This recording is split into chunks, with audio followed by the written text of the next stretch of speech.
ಬೆಳಗ್ಗೆ ಬೇಗ ಎದ್ದು ಕೆಲಸ ಎಲ್ಲ ಮುಗಿಸ್ಕೊತ ಹೊರಗಡೆ ಈ ತಣ್ಣನ ಗಾಳೀಲಿ ಬಿಸಿ ಬಿಸಿ ಟೀ ಕುಡಿಯೋದು ಎಷ್ಟು ಚೆನ್ನಾಗಿರುತ್ತೆ ಗೊತ್ತಾ. ಸೊ ರೀಸೆಂಟ್ಲಿ ಅರ್ಲಿ ವೇಕಪ್ ಮಾಡ್ತಿರೋದ್ರಿಂದ ಎಲ್ಲ ಕೆಲಸ ತುಂಬ ಚೆನ್ನಾಗಿ ನಡೀತಾ ಇದೆ.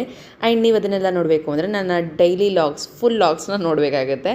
ಆ್ಯಂಡ್ ಇಲ್ಲಿ ಮನೆಯೆಲ್ಲ ಆಲ್ರೆಡಿ ಕ್ಲೀನ್ ಇಟ್ಟು ಇನ್ನೇನಿದೆ ಹೆಣ್ಮಕ್ಳದು ತಿಕ್ಕೋದು ತೊಳೆಯೋದು ಒರೆಸೋದು ಇದೆ ಅಲ್ವಾ. ಇದನ್ನೆಲ್ಲ ಕಂಪ್ಲೀಟ್ ಮಾಡಿಕೊಂಡು ಬೆಳಗ್ಗೆನೆ ಮುದ್ದಮ್ಮ ಮಲಗಿದ್ದಾಳೆ. ಇನ್ನು ಈ ಟೀ ಅಮ್ಮನ ಮನೇಲಿದ್ದಾನೆ. ಸೊ ಮಿಟ್ಟು ಇವಾಗ ಎದ್ದಿದ್ದಾಳೆ. ಅವಳಿಗೋಸ್ಕರ ಅವರಪ್ಪ ಎದ್ದೇಳ್ಸೋಕೆ ಪೂಸಿ ಹೊಡೆದು ನೈಸ್ ಮಾಡ್ತಾ ಇದ್ದಾರೆ. ಒಳಗಡೆ ನಮ್ಮ ಚಿಕ್ಕ ಪುಟಾಣಿ ಕೂಡ ಎದ್ದಾಯಿತು. ಅವಳಿಗೊಂದ್ಸರಿ ಫೀಡಿಂಗ್ ಮಾಡಿಸಿ ನಾನು ಹೋಗಿ ಸ್ನಾನ ಮಾಡಿಕೊಂಡು ರೆಡಿಯಾಗಿ ಬಂದು ರೆಡಿಯಾಗಿದ್ದ ತಕ್ಷಣ ಇನ್ನೇನು ಕೆಲಸ ಇದೆ, ಮನೆಗೆ ದೀಪ ಹಚ್ಚಿದ ಮೇಲೇ ಮುಂದೆ ಎಲ್ಲ ಕೆಲಸಗಳು ಆಗಿದ ತಕ್ಷಣ ಮತ್ತೆ ಮಗಳಿಗೆ ಹಾಲು ಕಾಯಿಸಿ ಬೆಳಗಿನ ತಿಂಡಿ ಏನು ಮಾಡಬೇಕು ಅಂತೇಳಿ ಯೋಚನೆ.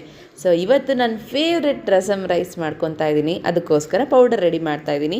ಹೋಮ್ ಮೇಡ್ ಪೌಡರಿಂದ ಮಾಡ್ಕೊಂಡ್ರೆ ತುಂಬ ಟೇಸ್ಟಿಯಾಗಿರುತ್ತೆ ಅಂತ ಕೂಡ ಹೇಳಿದ್ರು. ಅದಕ್ಕೋಸ್ಕರ ಇವತ್ತು ಫಸ್ಟ್ ಟೈಮ್ ರೆಡಿ ಮಾಡ್ತಾ ಇದ್ದೀನಿ. ಆ್ಯಂಡ್ ಟೇಸ್ಟಿ ಪೌಡರ್ ಕೂಡ